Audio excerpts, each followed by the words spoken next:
You know the Melissa Joan Hart movie? I was obsessed with that movie when I was little, and I was obsessed with Adrian Grenier. I just didn't know who he was as an actor, but oh my god, I had the hugest crush on him. When they were about to, present the film, and they obviously would invite the director up, and he waltzes. I'm like, oh my god, this is the guy in Drive Me Crazy. And then it was just so ironic because this movie is about the obsession with celebrity. So many people, especially like a lot of us internet folk, like really have bad obsessions with celebrities. Talked about parasocial relationships. It's one-sided and you feel like you know these people, but you really don't, but you have like this kind of strange relationship with them. I identify with that so much, and I was just kind of ashamed because it's so true. It's just us trying to fill our own empty void. We're like trying to relate to them to understand our own selves. It was really, really well spoken. Here's a little bit for you guys to watch. This was really a lesson. I went in thinking, what is this kid doing? I better save him. But, who was I, right? I needed saving myself. And, I think that's one great thing about documentary films is they do, the more you look, the more you find. And Austin became the teacher. It didn't become a focus until Entourage really became popular. A little bit, but not a whole lot. And maybe, I don't know if, maybe it was becoming sort of more prominent.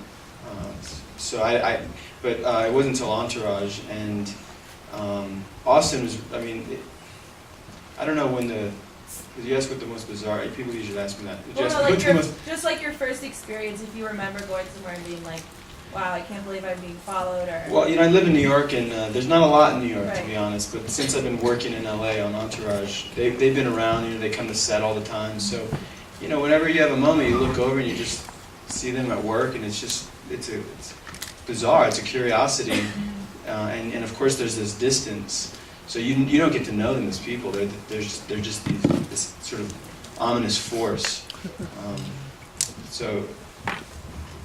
This was part of that too, is trying to reach out and say, hey guys, let's talk about this. The question is, I didn't really touch upon the consumer end. We did graze it, but we have, it's documentary, so you don't want to go too long. 90 minutes is probably about all we had, I think, to make something that doesn't get too long-winded. And we did at one point. But ended up cutting a lot of that stuff out and just really tried to focus on Austin and the human story there, because I think Austin really is sort of all of us. He represents the culture that we all belong to, that somehow are enamored by this illusion. So, in terms of like the profitability and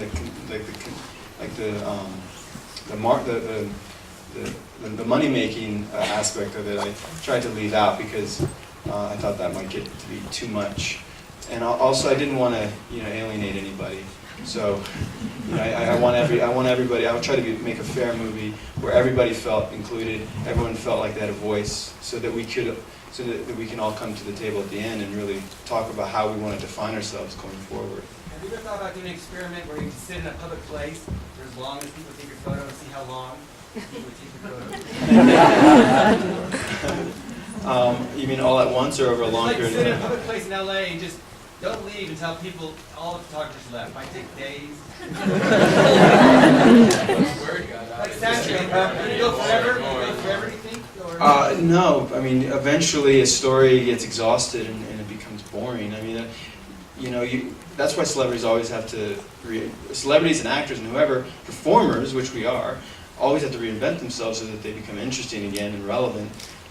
And that's how they make their money, is by creating characters. Well, on one level, I feel a little nervous about it because on a certain level, I'm biting the hand that feeds me. Yeah.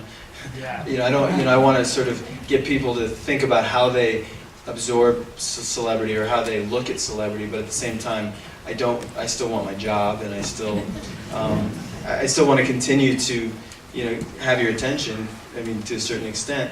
But for me, what it's about is moving into sort of this new age of the internet and technology, where now we all have cameras, and I see a bunch of them pointing at me.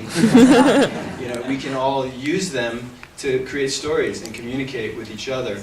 And it doesn't have to be this isolating experience that Jake Halpern was talking about. We don't have to hide ourselves away necessarily. We can actually utilize it to really communicate and define all of our cultural experience going into the future. So I think for me, what I recognize is that celebrity is changing what it is to all of us. It's no longer this unattainable, distant illusion that a lot of publicists and a lot of celebrities would like you to believe is theirs and theirs only. Now it's all of ours.